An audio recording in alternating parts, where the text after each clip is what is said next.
एक साधक हैं अथवा साधिका हैं ये तो नहीं पता, किंतु उनका एक बहुत ही भावपूर्ण और जिज्ञासु भाव से पूछा गया प्रश्न है। तो प्रश्न भी ये करते हैं अथवा करती हैं कि घर में मेरे बहुत सारे देवी और देवता हैं। बहुत सारे का मतलब और कौन से देवी देवता होंगे, वही 4 5 6 7 8 10 होते हैं। दुर्गा जी होंगी, गणेश जी होंगे, भगवान महादेव शिव शंकर होंगे, हनुमान जी होंगे। यही सब 8-10 फोटो लोग प्रधान तो यही रखते हैं, यही आप देखते हैं, हम देखते हैं। चलिए, तो वे ये कहती हैं कि मैं किन की पूजा करूं और किन की ना करूं। मैं राधा रानी ठाकुर जी और बाल गोपाल की पूजा सेवा करती हूं, वे भी घर में हैं, और किंतु मेरा बाकी सबकी पूजा करने को मन नहीं करता। मेरे घर में बहुत ही उपद्रव होता है और शोर शराबा मचाते हैं। सब लोग कहते हैं कि ये इस प्रकार से तुम उनकी पूजा करती हो, बेमन से करती हो, उनकी करती हो, सबकी पूजा ढंग से किया करो। आप बताइए, मार्गदर्शन कीजिए। अब करती हूँ कि करते हैं कि हमें नहीं पता, देखते हैं, हमने अंदाजे से कह दिया है, अनुमान लगाकर जो भी है। तो वे देखिए, अपने प्रश्न का उत्तर ले लें। सबकी पूजा करने में दोष नहीं है, ध्यान दीजिए, सबकी पूजा करने में दोष नहीं है। दोष तब होता जब इंद्रादिक देवताओं की पूजा होती, क्योंकि ये तो जीव कोटि में से होते हैं और ये मायाबद्ध होते हैं। लेकिन जब बात दुर्गा जी की, गणेश जी की, भगवान महादेव शिव शंकर की, नारायण लक्ष्मी नारायण की, विष्णु जी की, इन सब की बात आती है, राम भगवान की आती है, तो ये सारे भगवत अवतार हैं अथवा भगवान हैं अथवा भगवान के समकक्ष हैं, भगवत कोटि के हैं। जैसे भगवान शंकर भगवान ही हैं, भगवत कोटि के हैं, भगवान के गुणावतार हैं, शिव तत्व, और पार्वती दुर्गा ये तो स्वयं भगवान की ही शक्ति हैं। तो इनसे बंधन नहीं होता, तो हानि नहीं है, पूजा कर सकते हैं। प्रारंभिक साधक, ध्यान दीजिए, प्रारंभिक साधक की इन सब देवी देवताओं में कुछ ना कुछ श्रद्धा भावना रह सकती है, क्योंकि अभी पूर्व जन्मों से, जन्म जन्मांतरों से इनकी उपासना सेवा करता आया है ना, तो उसकी इनमें आसक्ति रहती है। कोई ये असंभव बात नहीं है और इतना घबराने वाली, भयभीत होने वाली बात भी नहीं है। आप इतने भयाक्रांत ना हो कि मैं इनकी पूजा कैसे करूं, छोड़ दूं तो कष्ट ना हो जाए, कहीं ये कुपित ना हो जाए। कोई नहीं रूठता, पहले तो आप ये रखिए, और दूसरा नहीं होती तो कोई बात नहीं, उसका उत्तर दे रहे हैं। तो जैसे देखिए, जैसे जैसे प्रभु भक्ति का पारा, प्रभु के प्रेम का पारा चढ़ता है और रंग में रंगते जाते हैं, श्री श्री प्रियालाल के, कृष्ण के रंग में रंगते जाते हैं, तो फिर ये सब स्वयमेव छूट जाते हैं अपने आप। ठाकुर जी है ना, सबको, ए दुर्गा जी तुम थोड़ा उधर तो हो, अरे यार शंकर जी आप थोड़ा जगह दो, आप सब घेर कर बैठे हो। तो सभी अपने ठाकुर जी का स्वागत तो करते ही हैं, तो सब स्थान दे देते हैं, आओ आओ बैठो, क्योंकि अपने ठाकुर जी हैं ही ऐसे।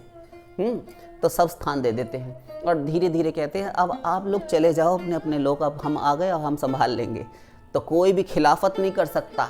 इकले ईश्वर कृष्ण आर सब भृत्य, और सब सेवक हैं, चाकर हैं, सर्वेंट हैं, नौकर हैं, भृत्य हैं, दास हैं, गुलाम हैं। केवल भगवान श्री कृष्ण राधा रानी ही सबके स्वामी हैं, इनके सिवा कोई भगवान नहीं हुआ करता दूसरा। परम तंत्र सर्वतंत्र स्वतंत्र, परम पुरुषोत्तमोत्तम, पूर्ण पुरुषोत्तमोत्तम, साक्षात भगवान जिन्हें कहा जाता है, वह परम तत्व सुप्रीम पावर केवल और केवल श्री कृष्ण हैं, इकले ईश्वर कृष्ण। द्विभुजम ज्ञान मुद्राड्यम वनमालिनम ईश्वरम, वे श्री कृष्ण 2 भुजाओं वाले हैं और वनमाला धारण करते हैं। ज्ञान मुद्रा में एक हाथ में मुरली ऐसे हैं,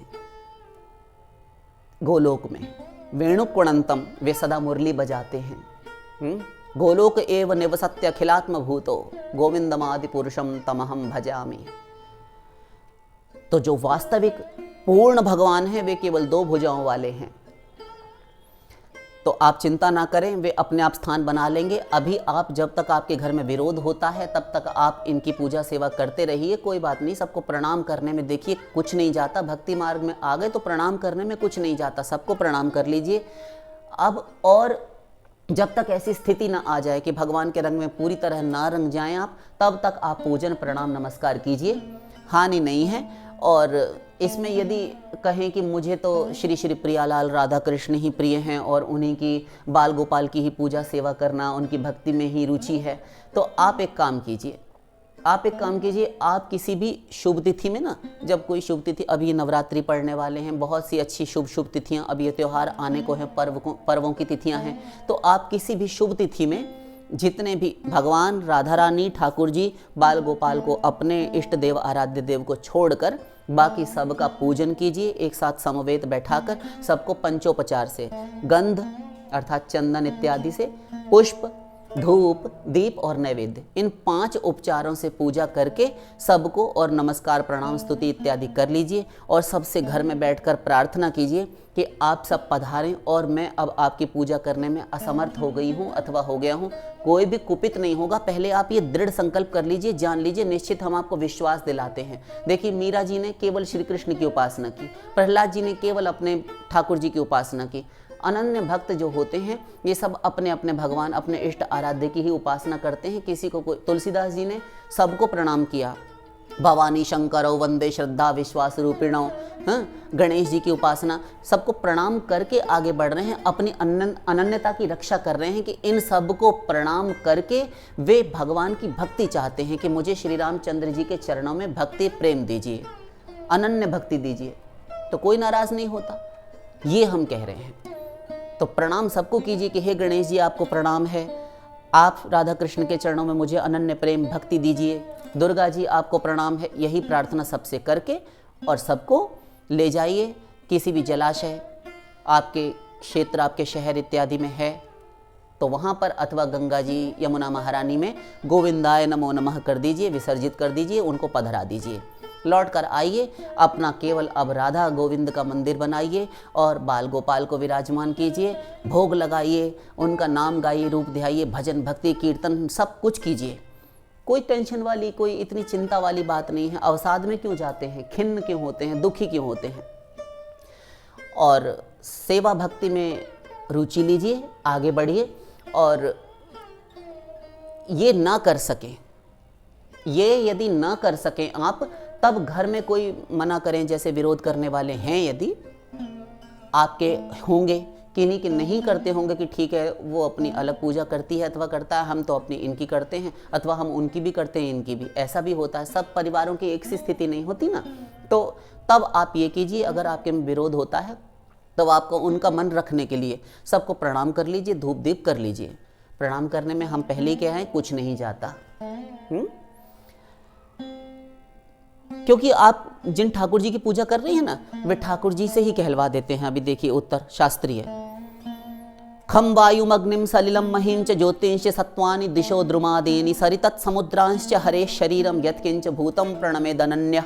भागवत उद्धव जी से कहते हैं कि आकाश, पृथ्वी, जल, तेज, वायु, ये जितने भी 5 तत्व हैं, 5 तन्मात्राएं हैं, नदियां, पर्वत, जलाशय, तड़ाग, वृक्ष, औषधियां, ये वनस्पतियां, जितने प्राणी हैं, स्थावर, जंगम, कृत्रिम, ये सारा संसार, ये शिशुमार चक्र, ये नक्षत्र मंडल, ये सोलर सिस्टम, ग्रह मंडल, ग्रह नक्षत्र, दिशाएं विदिशाएं, सब कुछ यत्किंच भूतम, जो कुछ भी प्राणी पदार्थ दिखे उनको अनन्य भाव से, मेरी भावना से प्रणाम करें।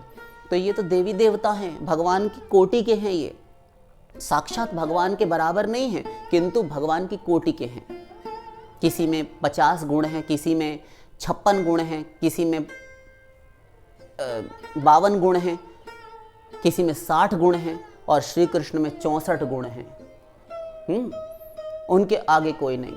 तो 60 गुण तो महानारायण, महाविराट, विराट पुरुष, महाविष्णु में रहते हैं। अनंत कोटि विश्व ब्रह्मांड जिनके एक रोम विवर में, रोमकूप में समाहित हो जाते हैं। श्वास लेने से अनंत कोटि विश्व ब्रह्मांड भीतर प्रवेश कर जाते हैं उनके महोदर में। श्वास छोड़ने से अनंत कोटि विश्व ब्रह्मांडों का सृजन कर देते हैं। ऐसे महाविराट विष्णु में 4 गुण को छोड़कर 60 गुण सारे के सारे रहते हैं। 4 गुण श्री कृष्ण में ऐसे हैं जिनमें टॉप करते हैं, इसीलिए रसिक रंगीलो गुण गर्वीलो। बड़ा ही मद है श्री कृष्ण को, बड़े ही गर्वीले हैं, तो ऐसे गुण हैं। तो श्री कृष्ण की समानता कोई नहीं कर सकता। किंतु वे भी आपके ही आराध्य देव से अभी ये श्लोक हमने कहलवाया भागवत के अनुसार, सबको प्रणाम करें मेरी भावना करके कि इनमें मेरे ठाकुर जी हैं। श्री कृष्ण की भावना करके सबको प्रणाम कर ले, अथवा साक्षात शंकर जी, दुर्गा जी, गणेश जी इत्यादि मानकर ही प्रणाम करें, तो उनसे फिर दूसरे भाव में ये कहें कि हे शिव जी आपको मेरा प्रणाम है, हे पिनाकपाणी, हे शूलपाणी, हे गंगाधर महादेव, हे गौरीनाथ, आप मुझे मेरी राधा रानी ठाकुर जी के चरणों में अनन्य प्रेम दीजिए। हे गौरीनंदन, हे शंकर सुवन, हे गणेश जी आपके चरण कमलों में मेरा बारंबार प्रणाम है, आप स्वीकार कीजिए और मेरी राधा रानी ठाकुर जी के चरणों में मेरी भक्ति हो, दिनों दिन उत्तर उत्तर बढ़ती जाए, आप मुझे अपना वरदान प्रदान करें, आशीर्वाद दीजिए। इस प्रकार अपनी अनन्यता की रक्षा कीजिए। उनकी भी प्रार्थना हो गई, कभी अनन्यता में बाधा नहीं आएगी। इस प्रकार कर सकते हैं, आपके घर में भी क्लेश नहीं होगा और आपको भी क्लेश प्राप्त नहीं होगा। और जब आप इतने रंग जाएं तो स्वयं भी छूट जाएंगे, तब आपको कोई परवाह करने की आवश्यकता नहीं है। और अपने प्रियालाल बाल गोपाल के लिए धूप दीप पूजन सामग्री अलग रखें, बिल्कुल अलग रखें। भगवान श्री कृष्ण जहाँ ये कहते हैं कि सबको मेरी भावना से प्रणाम करें, वहीं क्रिया योग में भगवान उद्धव जी से कहते हैं कि किसी भी दूसरे देवी देवता को समर्पित वस्तु, उपहार, सामग्री मुझे ना चढ़ाए, अर्थात मेरे लिए अलग होना चाहिए। और अनन्यता की जब बात आती है तब तो कोई होना ही नहीं चाहिए।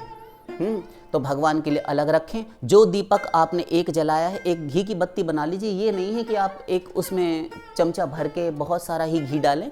घी की वर्तिका, घृत युक्त वर्तिका दिखाने की बात कही गई है। तो यदि कोई असमर्थ है तो घी में भीगी हुई बत्ती रख लें, सब देवी देवताओं को दिखा दें और ठाकुर जी के लिए एक अलग दीपक की व्यवस्था कर लें। पीतल के, ब्रास के दीपक आते हैं, ये रखें और ये राधा रानी ठाकुर जी को, बाल गोपाल को दिखाएं, ये अलग रखें। उनको दीपक जो समर्पित आपने किया है वो उन्हीं के सामने रखें, उससे किसी भी प्रकार का कार्य ना लें। और उनके लिए धूप भी अलग आप जलाएं, सारी सामग्री अलग रखें, मतलब उनका पूजन ही पृथक से करें। आशा करते हैं कि आप समझ गए होंगे। अब आपके हृदय में किसी प्रकार की कोई भी शंका नहीं रह गई होगी, सारी जिज्ञासाएं शांत हो गई होंगी। सबको प्रणाम करते चलिए और यदि आपके घर में क्लेश नहीं होता तो सबको विसर्जन कर दीजिए और बनाइए मंदिर राधा कृष्ण का, राधा गोविंद का, प्रियालाल का और बाल गोपाल का, और उनकी उपासना करते रहिए। शेष फिर